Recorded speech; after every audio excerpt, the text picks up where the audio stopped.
জানতে চাচ্ছিলাম যেই ট্রেনগুলো সেগুলো সময় মতো ছাড়ছে কিনা তিথি, এর পাশাপাশি যাত্রীদের চাপ কেমন দেখছেন? যে সরকারি কর্মচারী বা কর্মকর্তারা রয়েছে তাদের কিন্তু আজকে শেষ কর্মদিবস পার করেছে। আপনি জানেন যে আজকে থেকেই বলতে গেলে ছুটির যে আমেজ সেটি কিন্তু শুরু হয়েছে। আগামীকাল থেকে 7 দিনের কিন্তু সরকার ঘোষিত যেই ছুটি রয়েছে 17 থেকে 23 মার্চ পর্যন্ত, সেই ছুটি উদযাপন করতেই কিন্তু পরিবার পরিজনের সাথে ঈদ করতেই কিন্তু তারা যে যার গন্তব্য অনুযায়ী যাওয়া শুরু করেছে।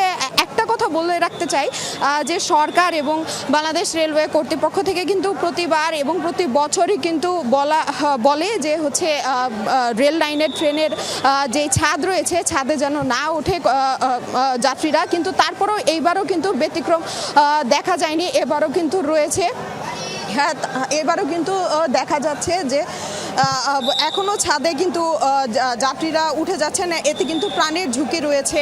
বৃষ্টি শুনছিলাম আমরা। তিথি, ধন্যবাদ আপনাকে।